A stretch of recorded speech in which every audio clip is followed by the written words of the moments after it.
Welcome to Lockdown Recipes for Disaster. I'm Pete Goffe-Wood. There is as many chicken recipes as the day is long, but as usual, the best ones are the simplest. One of my favorites, fried chicken. We'll keep this simple with a simple accompaniment. It's so easy.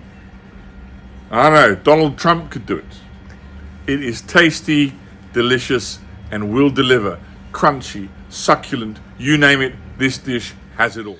For best results with fried chicken, we want to keep the bird on the bone because the bone imparts flavor, and of course, most important, got to keep the skin on. That gets nice and crispy, part of the whole reason for fried chicken. So let's have a look at portioning up a whole chicken. First thing we want to do is we want to take the wings off.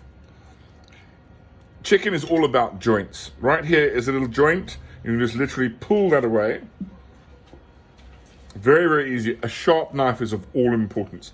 Again, we get to the little joint, a little incision, and literally cut straight through that. Boom, it pops out.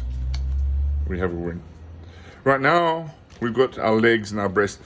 We want to keep the skin on the breast as intact as possible, so we make an incision on the side of the leg, and then just pop that open.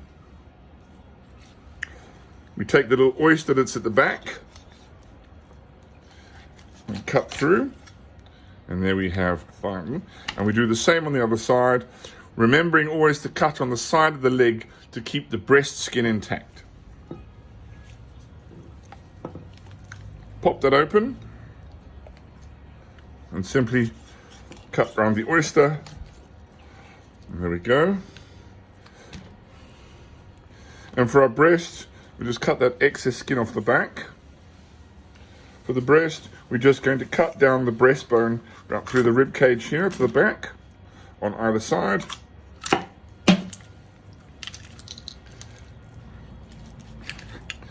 Get rid of the carcass, which we'll use later.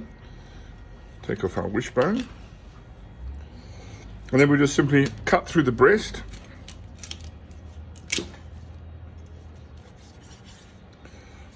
There we have two whole breasts.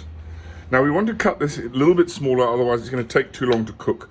So we're going to cut our breasts in half. Like that.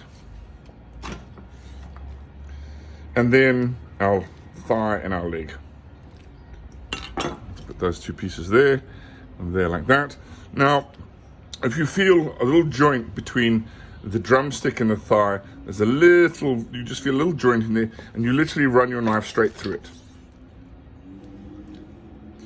Again, we feel for that little joint there, and just run the knife straight through that little knuckle. And there we have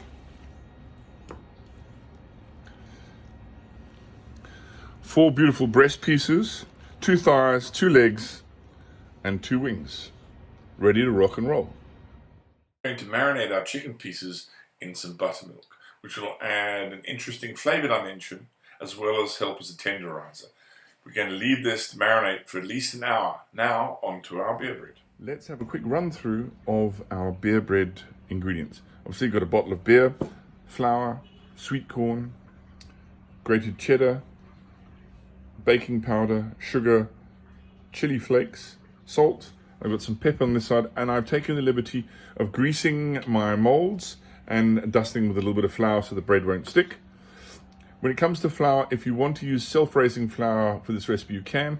Just don't add the additional baking powder. Right, let's get stuck in. Let's begin with our beer bread. Real simple, easy recipe. We just add our flour. That's 2 cups of flour. I've got 2 teaspoons of baking powder, 2 teaspoons of sugar. I need probably about a teaspoon or 2 of salt. There we go, 2 teaspoons of salt. Got a third one for good measure. We add our chili flakes. And let's just mix that up so it's now evenly distributed. And then we're going to put the beer in first to get a nice batter, and then we'll add the cheese and the corn. I'm using a pale ale, so it's a little bit darker than normal, but you can just use a regular lager, whatever beer you have to hand. There we go, look at that. Okay, so we're going to need a little bit more liquid than that. Probably need about 350 mils of beer to 2 cups of flour.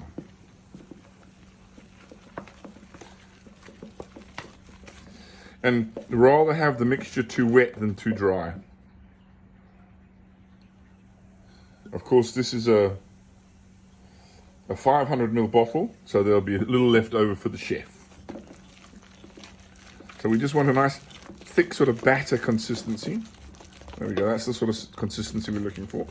Now, I'm going to cook these in individual molds because it'll cook quicker and it looks sexier, but you can just do this into one solid loaf pan. Right, we've got our batter. Now in goes our cheese. I've used grated cheddar, but you could use smoked cheese. You could use some Gouda, anything you like. Sweet corn kernels go in. There we go. That's it. Just get those all evenly mixed through. Let's get our mixture. I'm just going to put these ramekins on a tray. So there we go. Don't forget, this is going to rise up, so don't overfill. We've probably got enough batter here to make 6 of the little babies, but 4 will be plenty.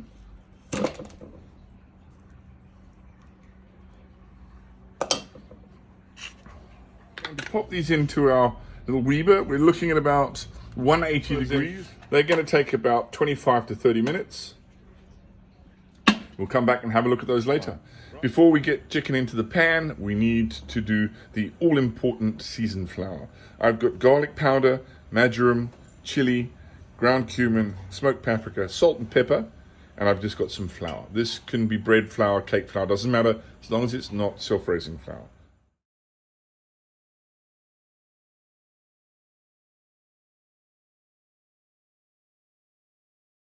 Just mix this all together. And ultimately, this is what's going to give the chicken, crust on the chicken, a nice flavor. Okay, so we have our seasoned flour. Now, let's get our chicken. So our chicken's been sitting in our buttermilk, and that buttermilk is also what's going to help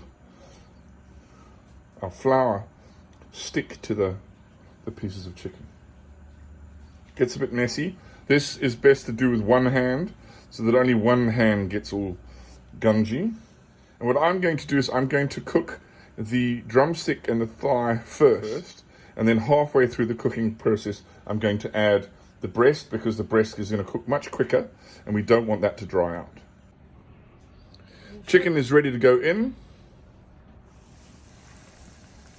Now we're just shallow frying this, not deep frying.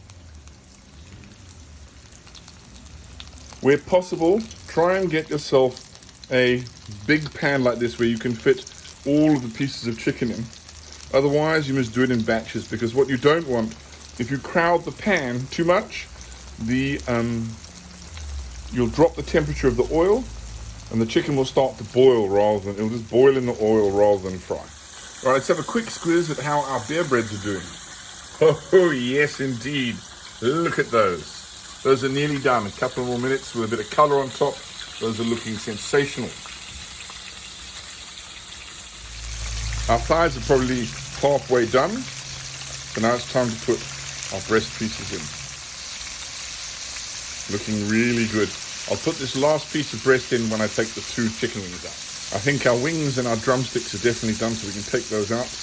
Look at that beautiful golden brown color. Kentucky Fried Chicken, eat your heart out.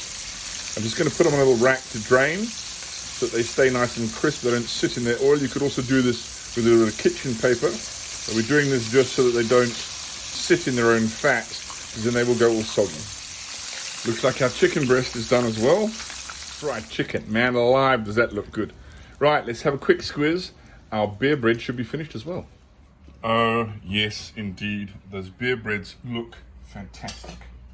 Absolutely beautiful. Nice bit of color on them. Perfect. Let's have a look at that. Oh, look at those. Perfectamundo. There we have a beautiful plate of southern fried chicken with our beer and cornbread. I can't wait to get stuck.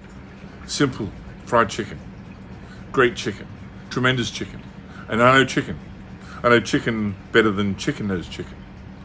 Making chicken great again. Southern fried chicken. Patent pending. I like it.